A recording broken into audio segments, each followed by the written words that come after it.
करवा चौथ व्रत कथा। पहली कहानी। मान्यता कहने लगी कि जिस समय अर्जुन नीलगिरी पर तप कर लिए चले गए थे, उनके पीछे द्रौपदी खिन्न होकर चिंता करने लगी कि अर्जुन ने बड़ा कठिन कर्म प्रारंभ कर दिया है, किंतु विघ्न डालने वाले शत्रु अनेक है। इस प्रकार चिंता करके श्री कृष्ण जी सब विघ्नों का नाश करने का उपाय पूछने लगी। द्रौपदी ने कहा कि हे सर्व जगत के नाथ, आप मुझे एक ऐसा व्रत बनाने की कृपा करें जिसके कारण से सभी विघ्न दूर हो जाए। श्री कृष्ण ने कहा, हे महाभाग, श्री पार्वती जी ने भगवान शंकर जी से यही प्रश्न किया था। तब श्री शंकर जी ने पार्वती जी से जो कहा था, हे बड़ा रहे, वही करक चतुर्थी नाम का व्रत है। तुमसे कहता हूँ, तुम ध्यान पूर्वक सुनो, यह सब प्रकार के विघ्नों का नाश करने वाला है। श्री पार्वती जी ने कहा कि हे भगवान, यह करक चतुर्थी का व्रत कैसे किया जाता है, उसका विधान क्या है? क्या पहले भी इस व्रत किसी ने किया है? शंकर जी बोले, हे पार्वती, अनेक प्रकार की रत्नों से शोभायान, चांदी और सोने के भवनों से भरे विद्वान पुरुषों से सुशोभित लोगों को वश में करने वाली दिव्य स्त्री से शोभायमान, जहाँ पर सदैव वेद ध्वनि होती, ऐसे स्वर्ग से भी मनोहर परम रमणीक शुक्र प्रस्थपुर में एक वेद शर्मा नामक ज्ञानी ब्राह्मण रहता था। उसकी पत्नी का नाम लीलावती था। उसको महापराक्रमी 7 पुत्र और संपूर्ण सुलक्षणों से युक्त वीरवती नाम की कन्या उत्पन्न हुई। उसकी आंखें नील कमल के समान और मुख चंद्रमा के समान था। उसके विवाह के योग्य समय आ जाने पर वेद शर्मा ने एक वेद शास्त्र के ज्ञाता विद्वान ब्राह्मण के साथ उसका विवाह कर दिया।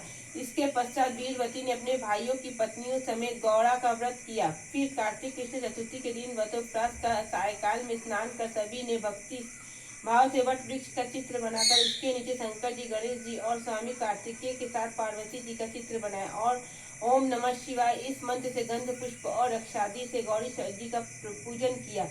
फिर शिव जी, गणेश जी तथा सदानंद का अलग अलग पूजन करती हुई पकवान अक्षर दीपक से युक्त 10 करवा और गेहूं के पिसान और गुड़ के बने पकवान तथा घी भी अनेक प्रकार के फलादि भोज्य पदार्थों का अर्पण करके अर्घ्य देने के लिए चंद्रोदय की प्रतीक्षा करने लगी।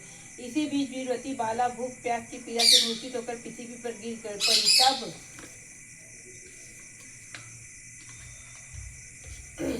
उसके सब भाई बांधव रुदन करने लगे। फिर वीरवती का मुख धोकर पंखे से हवा करके उसको ढाढ़स बताने लगी कि अब चंद्रमा उदय होने ही वाला है।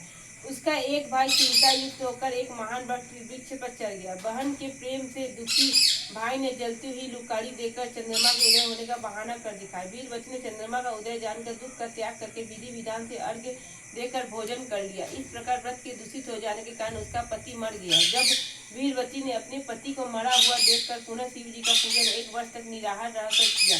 वर्ष के समाप्त होने पर करक चतुर्थी का व्रत उसकी भौजाइयों ने किया। वीरवती ने पूर्वोक्त विधान से व्रत किया। जब उस दिन देव कन्याओं के साथ इंद्राणी वहां करक चतुर्थी का व्रत करने के लिए स्वर्ण स्वर्ग से वीरवती के पास आई, तो वीरवती ने इंद्राणी से सब बातें पूछी। वीरवती ने कहा कि मैं करक चतुर्थी का व्रत करके अपने पति के घर आई तो मेरे पति मृत्यु को प्राप्त हो चुके थे। मैं नहीं जानती कि किस पाप के कर्म से मुझको यह फल मिला है। हे मातेश्वरी, हमारे भाग्य से आप यहाँ आ गई तो मेरे पति को जीवित करके मुझ पर कृपा कीजिए। इंद्राणी ने कहा कि सुभगे, गत वर्ष जो तुमने अपने पिता के घर में करक चतुर्थी का व्रत किया था, तो बिना चंद्रमा के उदय हुई तुमने उसके अर्घ्य दे दिया था। इसी से व्रत दूषित हो गया और तुम्हारा पति मृत्यु को प्राप्त हो गया। अब तुम यत्न के साथ इस करक चतुर्थी का व्रत करो, तत्पश्चात इस व्रत के प्रभाव से मैं तुम्हारे पति को जीवित कर दूंगी। श्री कृष्ण जी कहने लगी कि हे द्रौपदी, इंद्राणी के वचन सुनकर वीरवती ने विधान पूर्वक उस व्रत को किया। इस प्रकार उसके पति को जीवित कर दिया। वह देवता के समान हो गया। उसके पश्चात वीरवती अपने पति के साथ घर आकर आने को रहने लगी। वीरवती के व्रत के प्रभाव से उसका पति धन धान्य पुत्र तथा आयु को प्राप्त हुआ। इसलिए तुम भी इस व्रत का यत्न पूर्वक करो। सूत जी ने कहने लगे, हे ऋषियों, इस प्रकार श्री कृष्ण जी के वचनों को सुनकर द्रौपदी ने इस करवा चौथ का व्रत किया। जिसके प्रभाव से संग्राम में कौरवों पर विजय प्राप्त करके अतुलनीय राज्य को प्राप्त किया, जिससे उनका सब दुख जाता रहा। करवा चौथ व्रत कथा दूसरी कहानी। एक साहूकार था जिसके बेटे और एक बेटी थी। सातों भाई और बहन के साथ बैठकर भोजन करते थे। एक दिन कार्तिक की चौथ का व्रत आया तो भाई बोला कि हे बहन आओ भोजन करें। बहन बोली कि आज करवा चौथ का व्रत है, चांद उगने पर ही खाऊंगी। तब भाई ने सोचा कि चांद उगने तक बहन भूखी रहेगी, तो एक भाई ने दिया जलाया। दूसरे भाई ने चलनी लेकर उसको ढंका और नकली चांद दिखाकर बहन से कहने लगी कि चलो चांद उगाया है, अर्घ दे ले। बहन अपनी भाभीियों से कहने लगी कि चलो अर्घ दे दे। तो उसकी भाभियाँ बोली तुम्हारा चांद उगा होगा, हमारा चांद तो रात को उगेगा। बहन ने तब अकेले ही अर्घ दे दिया और खाने लगी। तो पहले ग्लास में बाल आ गया, दूसरे ग्लास में कंकर आया और तीसरे ग्लास मुंह किया तो उसकी ससुराल में संदेशा है कि उसका पति बहुत बीमार है, जल्दी भेजो। माँ ने तब लड़की को विदा किया तो कहा कि रास्ते में जो भी मिले उसके पाँव लगना और जो सुहाग का आशीष दे तो उसके पल्ले में गांठ कर उसके कुछ रुपए देना। बहन जब भाइयों से विदा हुई तो रास्ते में जो भी मिला उसने ये आशीष दिया कि तुम 7 भाइयों की बहन हो, तुम्हारे भाई सुखी रहे। तब उनका सुख देखो सुहाग का आशीष किसी ने भी नहीं दिया। जब वह ससुराल पहुंची, दरवाजे पर उसकी छोटी ननद खड़ी थी। वो उसके पाँव लगी तो उसने कहा कि सुहागिन रहो, सपूती हो। तो उसने यह सुनकर पल्ले में गांठ बांधी और ननद को सोने का सिक्का दिया। तब भीतर गई तो सासू ने कहा कि पति धरती पर पड़ा है। तब उसके पास जाकर उसकी सेवा करने के लिए बैठ गई। बाद में सासू ने दासी के साथ बची कुची रोटियां भेज दी। इस प्रकार से समय बीतते बीतते मार्गशीर्ष की चौथ आई तो चौथ माता बोली करवा ले भाइयों की प्यारी करवा ले। लेकिन जब उस चौथ माता ने नहीं दिखलाई थी तो वो बोली हे माता आपने मुझे उजाड़ा तो आप ही मेरा उद्धार करोगी, आपको मेरा सुहाग देना पड़ेगा। तब चौथ माता ने बताया कि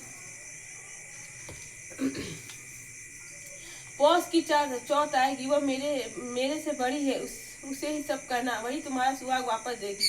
पौष की चौथ आकर चली गई, माघ की भी चली गई, फागुन की चौथ भी आकर चली गई, चैत्र वैशाख ज्येष्ठ आषाढ़ और श्रावण भादों की भी सभी चौथ आई और यही कहकर चली गई कि आगे आने वाली को कहना। असीस की चौथ आई तो उसने बताया कि कार्तिक की चौथ नाराज है, उसी ने तुम्हारा सुहाग लिया है, वही वापस कर सकती है, वही आएगी तो पाँव पकड़ कर विनती करना।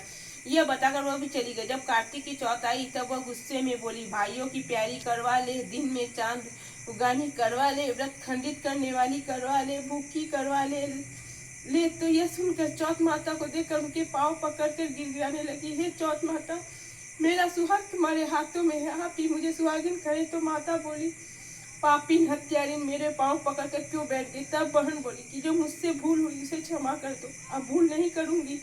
तो चौथ माता ने प्रसन्न होकर आंखों से काजल, नाखूनों में से मेहंदी और टीके से रोली लेकर छोटी उंगली से उसके आदमी पर छींटा दिया। तो वह उठकर बैठ गया और बोला कि आज मैं बहुत सोया। वह बोली क्यों सोए, क्या सोए, मुझे तो 12 महीने हो गए। अब आकर चौथ माता ने मेरा सुहाग लौटा। तो उसने कहा कि जल्दी से माता का पूजन करो।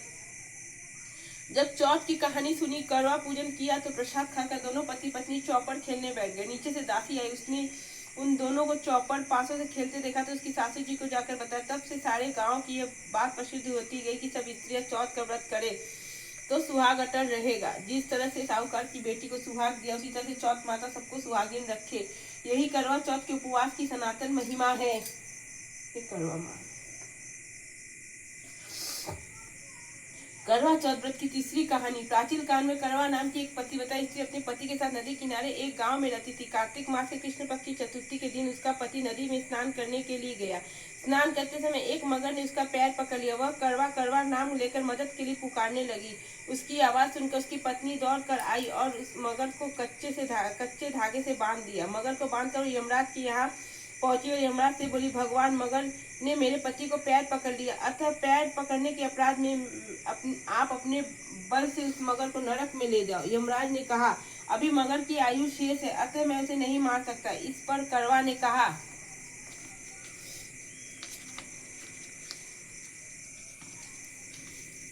यदि आप ऐसा नहीं करोगे तो मैं आपको श्राप देकर नष्ट कर दूंगी। यह सुनकर यमराज डर गया और उस पतिव्रता स्त्री करवा के साथ जाकर मगर को उन्होंने यमपुरी भेज दिया और करवा के पति को दीर्घायु प्रदान की। उसी दिन से यह करवा चौथ मनाई जाती है और सुहागिन स्त्रियों के द्वारा व्रत रखा जाता है।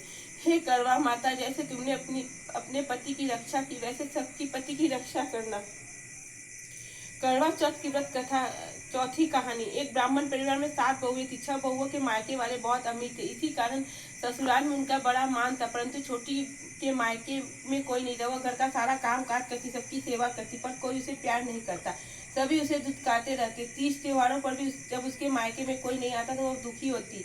हर वर्ष की तरह इस वर्ष भी करवा चौथ का व्रत आया। अन्य बहू के मायके से भाई करवा लेकर आए, पर छोटी के मायके से कोई होता तो करवा भी लाता। सासू माँ छोटी को खरी खोटी सुना रही थी। वह दुखों से घर से निकल पड़ी और जंगल में जाकर रोने लगी। एक नाग बहुत देर से उसका रोना सुनता रहा। अंत में अपने बिल से निकल आया तथा छोटी से पूछने लगी, बेटी क्या बात है, तुम क्यों रो रही हो? छोटी बोली, आज करवा चौथ है, मेरा कोई भाई नहीं है। यदि मेरा कोई भाई होता तो आज जरूर करवा लेकर आता। नाग को छोटी पर दया आई। नाग ने कहा, बेटी तुम घर जाओ, मैं अभी करवा लेकर आता हूँ। थोड़ी देर बाद नाग उसकी ससुराल पहुंचे। ससुराल वाले इतना सामान देखकर चकित हो गए। सासू भी प्रसन्न हो गए। तब सासू ने प्रसन्न मन से छोटी को नाग देवता के साथ भेज दिया। नाग देवता ने छोटी को अपना सारा महल दिखाया और कहा, जितने दिन चाहो आराम से रहो, मन चाहा खाओ और मन चाहा पहनो, पर एक बात याद रखना, सामने रखी नाद को कभी मत खोलना। छोटी सारा समय महल में आराम से काटती, पर नाद के बारे में उसकी उत्सुकता बढ़ती जाती। एक दिन जब वो घर में कोई नहीं था, उसने नाद को उठा कर देखा तो हजारों छोटे छोटे सांप के बच्चे इधर उधर गिरने लगे। उसने जल्दी नाद ढक दी। जल्दी एक सांप को पूछ नाद के नीचे आकर कट गई। शाम को नाग की आने पर छोटी ने अपनी गलती स्वीकार करी। नाग ने उसे क्षमा कर दिया। अब छोटी के सिर में उसकी बड़ी इज्जत होने लगी। जिस सांप की पूछ कटी थी उसे अब बंडा कहकर तंग करते। एक दिन उसकी अपनी माँ से पूछा कि मेरी पूछ कैसे कटी। माँ ने कहा, छोटी की नाद उठाने की जल्दी में ही तुम्हारी पूछ कटी है। तो बोला कि मैं छोटी से बदला लूंगा। माँ के बहुत समझाने पर भी एक दिन चुपचाप छोटी के घर जा छुपा और मौका पाकर उसे काटने की सोचा। वहाँ छोटी और उसकी सासू में किसी बात पर बहस हो रही थी। तब छोटी कसम खाकर कह रही थी कि मैंने ऐसा नहीं किया। वह कह रही थी कि मुझे बंडा भैया से प्यारा कोई नहीं है। उन्हीं की कसम खाकर कहती हूँ कि मैंने ऐसा नहीं किया। बंडा ने जब सुना तो सोचने लगा, जो मुझसे इतना प्यार करती है मैं उसे ही काटने आया हूँ। वह चुपचाप चला गया। माँ ने पूछा, आए बहन से बदला? ले आए बहन से बदला? वह कहने लगा, माँ बहन से कैसे बदला? तभी से बंडा वह छोटी बहन हुए। भाई प्रतिवर्ष चौथ के दिन करवा लेकर जाता। वह बहन बड़े प्यार से करवा चौथ का व्रत करती।